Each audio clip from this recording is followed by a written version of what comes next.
안녕하세요. 오렌지쌤입니다. 이번 시간에는 산과 염기의 정의와 개념부터 시작을 해보도록 할게요. 자, 이번 시간에는 4단원 산염기 반응을 들어가기 전에 지금까지 우리가 알고 있었던 산과 염기의 정의를 복습하고 새로운 산과 정의의 개념을 배워보는 시간을 갖도록 하겠습니다. 산과 염기 반응에서 아레니우스 산과 염기의 정의, 여러분들이 일반적으로 중학교, 초등학교에 계속 반복되면서 배워왔던 산은 수소이온을 내놓는 물질, 염기는 OH- 수산화이온을 내놓는 물질이다 라는 기본적인 정의가 바로 아레니우스라는 사람이 얘기를 했던 산염기 정의예요. 그런데 우리가 알고 있는 산의 특성, 신맛을 띈다, 금속하고 반응했을 때 금속의 반응성보다 금속의 반응성이 높은 케이스에는 수소의 기체가 발생한다, 이런 케이스들의 산의 공통적인 특징. 염기는 먹으면 쓴맛이 난다, 이런 거와 같은 염기의 공통적인 특징이 바로 산과 염기에 공통적으로 들어있는 각각의 산수소이온과 수산화이온 때문이다 라는 개념을 배워왔을 겁니다. 그런데 이런 산염기의 정의 같은 경우는 한계가 있어요. 기본적으로 산과 염기가 수소이온과 수산화이온을 내놓기 위해서 필수적으로 이 이온들을 화학 구조식 안에 가지고 있어야만 하고요. 수용액이 아닌 경우에는 적용하기가 어렵습니다. 기본적으로 물에 녹았을 때 이온화해서 수소이온과 수산화이온이 나와야 되기 때문이죠. 그런데 일반적인 산과 염기의 특징을 가지는 여러 가지 물질들 중에 이런 조건을 만족하지 않는 물질들도 있다는 거예요. 예를 들어 암모니아 우리가 알고 있고 지금까지 배워왔을 때 어떻게 얘기를 했냐? OH-가 없는데도 불구하고 약염기라고 배워왔을 겁니다. 염기성을 띈다라고 배워왔을 거예요. 그런데 왜 얘는 염기일까? OH-가 들어가 있지 않은데도요. 이러한 예외 사례가 생기기 때문에 새롭게 등장한 산염기에 대한 이론이 바로 누구의 이론인가? 브랜스테드와 로리의 산염기 정의입니다. 기존에 있었던 아레니우스 같은 경우는 수용액에 녹았을 때의 산염기만 정의할 수 있다면 브랜스테드 로리는 그렇지 않아요. 뭘 가지고 정의를 했느냐? 산은 수소이온을 내놓는, 제공하는 자, 염기는 수소이온을 받는 수용자로 설명을 합니다. 산은 수소이온을 내놓기 때문에 수소이온이 이동할 수 있기만 하다면 수용액이 아닌 반응에서도 적용이 가능한 산염기의 정의다라는 거죠. 그래서 브랜스테드 로리에서 여러분들 기억해 주셔야 될 거 한 가지 더 추가할게요.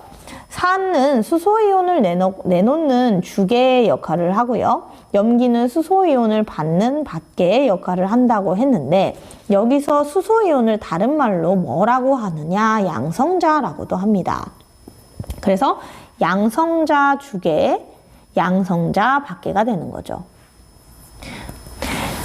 양성자라고 얘기를 하는 이유는 수소이온이 가지는 특징 때문인데요. 수소는 원자 번호가 1번이죠. 그러다 보니 전자를 하나 잃은 수소이온과 같은 경우에는 전자가 존재하지 않는 거죠. 뭐만 존재하냐? 원자 핵만 존재하는데 이게 양성자로 구성이 되어 있기 때문에 물론 동위원소는 안 그럴 수 있어요. 하지만 원자 핵에 양성자만으로 존재할 수 있기 때문에 우리가 브랜스테드 로리 산염기 정의에서 양성자 주계, 양성자 받계라고도 얘기를 합니다. 그럼 이런 브랜스테드 로리의 정의를 이용을 해서 각각의 케이스를 산염기로 나눠서 보도록 해볼게요. 우리가 알고 있는 염화수소, 염산이죠? 염산이 왜 산인가? 브랜스테드 로리에서도 명확하게 산이고요. 아레니우스 정의에 의해서도 수소이온을 내놓기 때문에 사실 산입니다. 어떤 식으로 설명을 할 수 있느냐? HCl의 수소이온이 물과 만약에 녹였을 때 물에 있는 물로 수소이온이 이동을 하고요. 이걸 제공하는 HCl은 브랜스테드 로리 정의에 의해서 산이 됩니다. 상대적으로 양성자, 수소이온을 받은 물은 어떤 역할을 하느냐? 염기의 역할을 하게 되는 거죠. 여러분 기억해 두셔야 될 게 브랜스테드 로우리 정의 같은 경우는 수소이온을 받는 능력, 주는 능력이기 때문에 상대적으로 주는 능력이 강한 녀석을 만나면 상대적으로 염기의 역할을 한다든지, 상대적으로 염기의 역할을 강하게 하는 수소이온을 잘 받을 수 있는 놈이 오면 상대적으로 산의 역할을 한다든지, 상대적인 케이스의 개념이 되는 거예요. 누구를 주면 누구는 무조건 받게 되어 있는 거죠. 그래서 물은 우리가 중성이라고 알고 있지만 사실 브랜스테드 롤이 염기로도 작용을 할 수 있다는 점 기억을 해주시면 될 것 같습니다. 암모니아 볼게요. 아까 설명이 안 됐었죠? 암모니아 같은 경우는 양성자 주계 말고 양성자 밖으로 염기로 일을 할 겁니다. 왜냐하면 같이 녹아든 물 같은 경우는 물에 있는 수소이온을 염기의 비공유 전자쌍이 뺏어 옵니다. 뺏어와서 자기 위에 붙여버리죠. 그럼 양성자를 받은 암모니아는 양성자 밖에 염기가 되고요. 양성자를 제공한 물과 같은 경우는 이번엔 산의 역할을 하게 되는 거죠. 기억해 두셔야 됩니다. 물이 염기로 작용할 수도 있고 산으로도 작용할 수도 있네요. 브랜스테드 롤이 정의에 의하면 산과 염기 동시에 역할을 수행할 수 있는 중간적인 입장의 물질들이 존재합니다. 누굴 만나느냐에 따라 산염기의 역할이 결정이 되는 거죠. 강산을 만난 물과 같은 경우는 강산에 비해서 염산에 비해서 염기의 역할을 잘하게 되는 거고요. 약염기의 특성을 강하게 띠는 암모니아 같은 경우는 물과 만났을 때 물보다 염기 역할을 훨씬 더 잘하기 때문에 물이 산의 역할을 하게 되는 거죠. 이렇게 두 가지 역할을 다 하는 케이스를 우리는 뭐라고 하느냐? 양쪽성 물질이라 합니다. 물과 같이 산으로도 작용할 수 있고 염기로도 작용할 수 있는 물질을 우리는 양쪽성 물질이라고 해요. 거기 예시를 하나 마저 안 했는데 하고 갈게요. 그러면 브랜스테드 롤이 산 염기에 의해서 이번엔 염산과 암모니아를 반응시켜 보면 염산은 산으로 작용을 해서 수소이온을 암모니아에게 제공을 하고요. 암모니아는 이를 받기 때문에 염기, 그렇게 생성되는 게 염화이온과 암모늄 이온이 되겠습니다.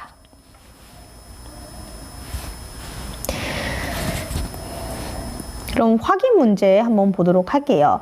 브랜스테드 롤이 산과 염기를 찾으라 라고 되어 있는데요. 정반응 과정에서 보면 CH3CO-2 이온이 물에 있는 수소이온을 뺏어옵니다. 그래서 아세트산을 생성을 하죠. 아세트산 이온과 같은 경우에는 여기서 염기로 작용을 하겠죠. 수소이온을 받아왔으니까요. 상대적으로 물은 염기 역할을 잘하는 아세트산 이온을 만났기 때문에 산으로 작용을 합니다. 수소이온을 제공하는 거죠. 그래서 각각의 염기와 산을 이렇게 구분할 수 있겠네요. 자, 이번에는 우리가 산염기 중화반응에 대해서 살펴보도록 하겠습니다. 산염기 중화반응에 대해서는 사실 고등학교 통합과학 때 이미 배워봤다고 생각을 하는데 어떤 반응이었나요? 우리가 중화반응을 설명할 때는요, 우리가 앞서 배웠던 브랜스테드 롤이 산염기 정의 외에 우리가 알고 있는 아레니우스의 정의를 다시 한번 컴백시킬 겁니다. 중화반응을 얘기할 때는 우리가 쉽게 얘기해서 물을 생성한다 라고 얘기를 하기가 편하기 때문에 산의 수소이온과 염기의 수산화이온을 포함한 케이스, 즉 아레니우스 정의를 이용해서 설명하는 게 훨씬 더 쉬워요. 물론 그것만 중화반응이라고 하지는 않지만요. 우리가 이번 4단원의 문제를 풀거나 개념을 접할 때는 이 아레니우스 정의를 이용하는 것이 좀 더 수월할 수 있습니다. 산의 수소이온과 염기의 수산화이온이 만나서 물이 생성되는 반응을 중화반응이라고 우리가 쉽게 얘기할 수 있고요. 산과 염기가 만나면 산에 있는 수소이온과 염기에 있는 수산화이온이 몇 대 몇, 1대 1로 반응해서 물도 1만큼 생성이 된다. 이거 뭐였죠? 1단원에 있는 화학 반응식이었습니다.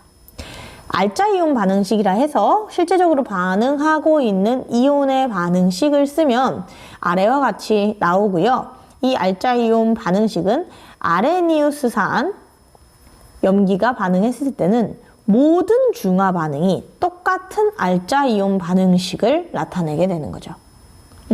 왜냐면 아레니우스산 염기는 수소 이온과 수산화 이온을 무조건 포함할 것이기 때문이에요. 자, 이렇게 중화 반응을 하면 산과 염기가 만나서 물이 생성되고요. 아마 고등학교 1학년 때 배우셨을 때 뭐 열도 나오고 염도 나오고 배우셨을 겁니다. 그죠? 포인트는 무엇이냐? 우리가 화학 1단원에서 배웠던 것처럼 알짜 이온 반응식에 의하면 수소 이온과 수산화 이온은 같은 양의 몰만큼 반응할 것이다. 몇 대 몇으로? 1대 1로. 즉 혼합하는 수소 이온과 수산화 이온의 양이 동일하면 생성되는 물이 딱 1로 나오고 수소 이온, 수산화 이온 남는 게 없이 깍깍 1대 1로 전부 다 반응할 것이기 때문에 액성은 뭐가 된다? 중성이 되겠습니다. 무슨 얘기냐면 얘 1몰 넣고 수산화 이온 1몰 넣으면 다 또이 1대1로 반응해서 물만 남잖아요. 근데 만약에 한쪽이 1.5, 뭐 2몰이야. 한쪽은 1몰이야. 그럼 같은 양이 아니죠. 그럼 반응했을 때 물 말고 누가 남습니까? 수소 이온 1몰이 남죠? 이렇게 되면 산성일 수 있다라는 거죠. 결과적으로는 같은 양이 반응했을 때만 중성을 띈다. 우리 이런 지점 뭐라 그랬었죠? 중화점이라고 했었던 거 기억하시죠? 자, 산 염기에는 수소 이온과 수산화 이온만 있지 않습니다. 예를 들어 염산과 NaOH, 대표적인 강산과 강염기 반응으로 인해서 나오는 거 뭐야?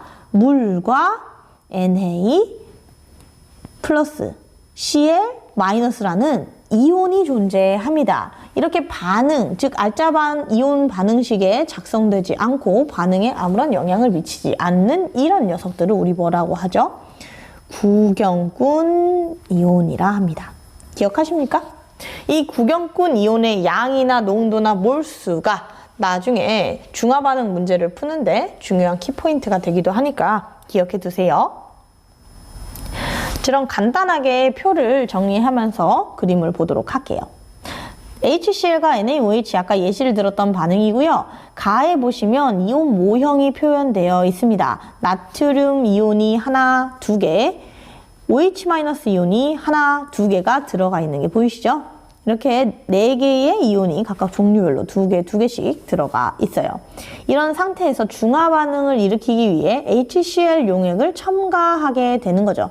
첨가하면 안에는 이온이 몇 개씩 있냐? 한 개씩 들어 있습니다.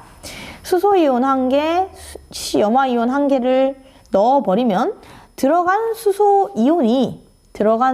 이온이 수산화 이온과 반응을 하죠. 뭐? 중화 반응을 할 겁니다. 그래서 뭐가 나오나? 이렇게 반응해서 물이 하나 나오죠. 그럼 어떻게 되냐? 들어간 이온이 하나 반응해서 1개가 남고요. 나트륨 이온은 반응 참여 안 하고요. 염소 이온도 반응 참여 안 해서 1. 수소 이온은 들어가는 족족 사라지게 됩니다. 자, 이번에 한 번 더 염산을 집어넣어 볼게요. 염산을 집어넣으면 다시 한번 하나씩 들어가게 되고요. 들어가는 족족 수소 이온과 수산화 이온이 반응을 해서 중화 반응, 물이 1개 더 생기게 되는 거죠. 이번엔 반응을 시켜서 없어지기 때문에 염소 이온이 2개, 염화 이온은 그대로 2개가 되고요. 반응에 참여 안 하고요. 나트륨도 참여 안 하고요. 수소 이온은 없어져서 0이 됩니다. 이 다라는 지점이 결과적으로는 중화점이 되는 거죠. 반응에 참여한 이온은 H+와 OH- 알짜 이온들이고요. 구경꾼 이온은 Na+와 Cl-가 되겠네요. 그렇죠? 자, 혹시 아까 기억하나요? 쌤이 슬쩍 지나가면서 산과 염기가 반응하면 물이 나와요 라고 일단 얘기를 했고요. 물 말고 열도 나오고 염도 나오고 라고 얘기했어요. 염이 뭘까요? 우리가 일반적인 산과 염기의 화학식을 쓸 때 일반화시켜서 쓰기 위해서 산은 수소 이온을 포함해야 되고요. 염기는 수산화 이온을 포함해야 됩니다. 산은 영어로 애시드고요. 염기는 영어로 베이스입니다. 그래서 일반적인 아레니우스 산과 염기를 표현할 때 이런 식으로 우리가 표현을 하고요. 중화 반응이 진행되면 OH-와 수소이온이 반응해서 물이 나올 것이고 산의 음이온 A-, 염기의 양이온 B+가 물에 녹아있게 되는 거죠. HCl과 NaOH의 입장에서 봤을 때는 A-는 Cl-, B+는 Na+를 얘기를 하는 겁니다. 이 산의 음이온과 염기의 양이온이 결합한 물질을 우리는 뭐라고 하느냐? 이렇게 결합을 시키면 뭐죠? BA죠.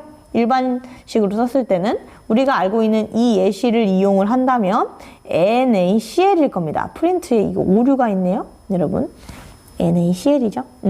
이 NaCl, 즉 우리가 알고 있는 소금도 대표적인 염의 종류다라고 생각을 해주시면 되겠습니다. 우리가 소금 염이라고 하잖아요. 암, 염, 소금 이렇게 표현을 할 때 한자인가요? 잘 모르겠지만. 그래서 대표적인 염의 케이스 중에 하나가 NaCl이고요. 염은 산의 음이온과 염기의 양이온이 결합한 전해질 물질이라고 생각을 해주시면 되겠습니다. 자, 이런 중화 반응들은요, 우리가 일상생활에서 많이 사용이 되게 됩니다.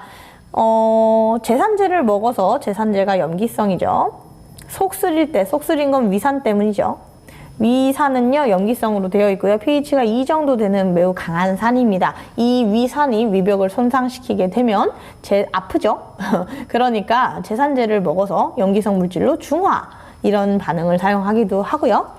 생선의 비린내를 발생시키는 것들은 대부분 암모니아 형태의 약염기성 물질들입니다. 이런 물질들을 생선의 레몬즙의 강산인 산성 물질을 이용을 해서 시트르산 이렇게 중화 반응을 일으키는 이런 케이스도 있습니다. 벌레에 물렸을 때 염기성 물질을 바르는 이유는요, 벌레가 무는 그런 물질들이 산성이 많아요. 이런 산성 물질들이 피부에 닿으면 퉁퉁 부어오르거나 면역 반응을 일으키게 되는데, 이런 산성 물질들을 중화시켜서 없애기 위해 우리가 알고 있는 버물리나 염기성 물질들을 바르게 되는 거죠. 자, 우리가 확인 문제 풀어보도록 하겠습니다.